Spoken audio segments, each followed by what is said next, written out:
République convaincre le Premier ministre à ce que ñu def fa dara voilà. Cheikh Niang la ñu yóbbu affaires étrangères intégration africaine ndax la ko fa jëlee mën nañu jàpp ne itam pression la bu ñu teg ci la ko fa teg plutôt jëlee fa Yacine Fall pression wu réseaux sociaux yi la ba tey wala dañoo def prise de conscience ci li Sénégal dajale yépp ci ay défaites diplomatique bu ñu ko mënee tuddee noonu. waaw xam nga casting bi ci Yacine amoon na faiblesse. voilà su fekkoon football la dama naan peut-être mu ngi doon senn foofu bal bi mu ngi doon jàll quoi. souvent ci affaires étrangères d'abord du point de vue de la communication de Yacine. communication donte dégg na anglais et tout mais je pense que dafa xaw a dadoom. loolu c'est day am ci nit. dafa dodom te dafa diplomatie communication la. voilà dafa dodom on ni muy waxee dafa bar. y avait un souci réel. D'ailleurs xale yi souvent dañ doon dugg ci réseaux sociaux yi di tooñ. naan gros calibre di tooñ yi à la fin parce que diplomatie grave na grave boo xam ne tey.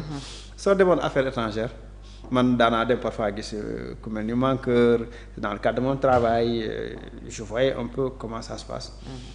mais boo ñëwee les diplomates les ambassadeurs ñi ñaa ngi dugg ak génn yow yaay recevoir. gan yi yow yaay daal gan yi. yow yaay buntu Sénégal. yaay référence bi. alors là il faut un diplomate chevronné wala quelqu'un de vraiment qui parle bien Maître Aïssata Tall Sall doon amul problème. oui. mais Niang ça va profil Niang dal na xel Sénégalais yi parce que fi mu jaar yépp ensuite background bi mu am ak mag la. dal na tey na.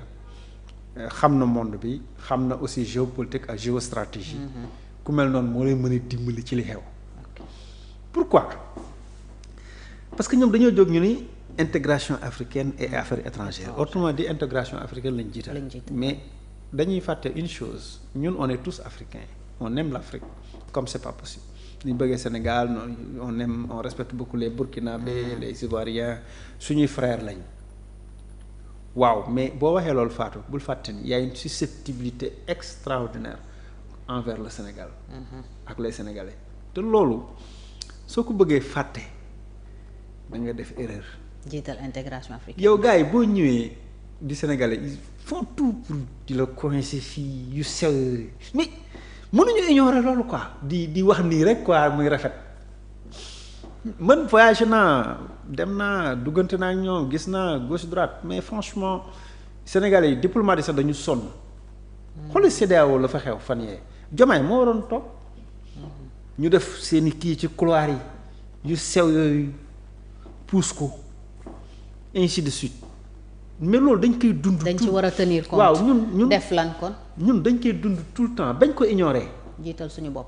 waaw jiital suñu intérêt d'abord on traite avec tous les pays que ce soit muy Mali nga xam dañoo am quand même suñu exportation Sénégal en Afrique rek c'est les 52% Mali la. mooy suñu premier client. waaw mooy suñu premier client en Afrique suñu 52% de nos exportations c'est au Mali en Afrique nga xam ni Mali c'est un gros client du Sénégal. mais on traite d'égal à égal. selon les intérêts.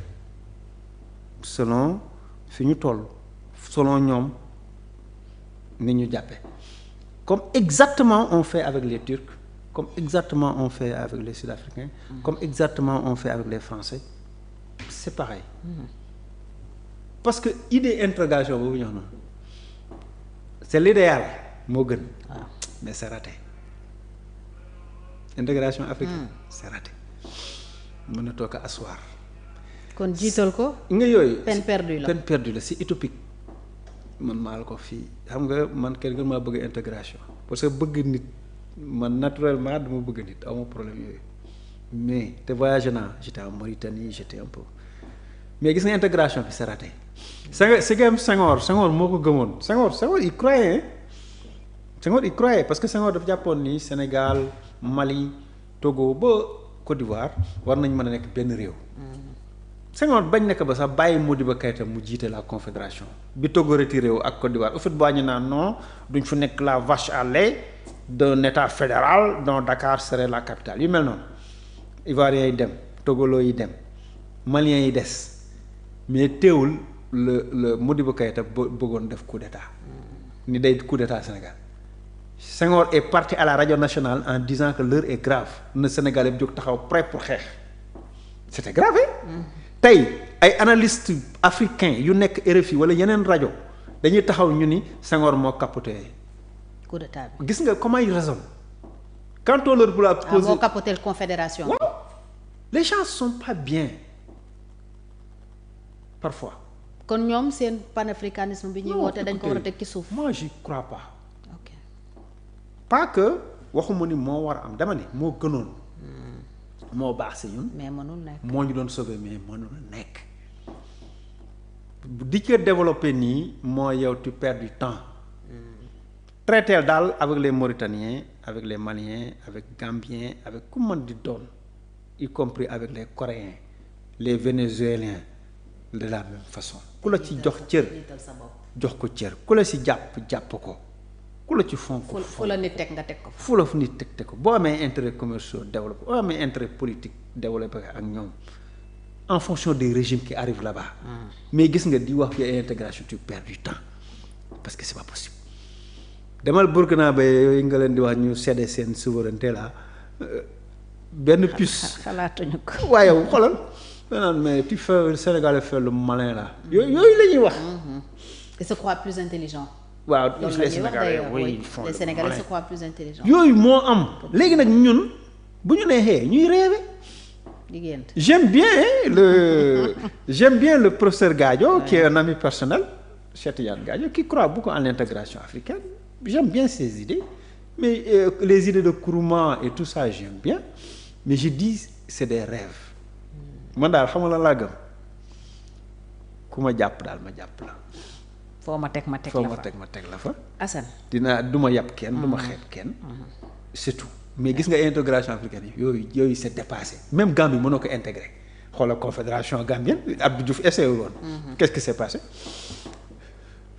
confédération da woon sax fédération confédération mais Diouf dafa teg xam ni lii demul parce que les Gambiens ne mettaient aucune volonté Diouf dafa xëy rek tas ko. pourtant ñoom biñ toogee jéem nañu dekkalaat un peu loolu Sonko dem ci Gambie. benn wax la Sonko wax Mali rek ñëpp mer benn wax su émotion la wax émotion dañu il faut pas céder à l'émotion. Mali mer rek ñëpp jóg kii dañoo yàpp. di fàttali li Senghor doon wax l'émotion est nègre la. oui mu ni da loolu bëgg a wax ni ñun on est émotif on réfléchit mais lu ne yekk nañ ko Sonko si Mali ci wax boobu alors que jublu si woon loolu. français rek la lakk quoi c'est-à-dire nañu gën a jiital xel. oui foofu la waxee mais ñoom.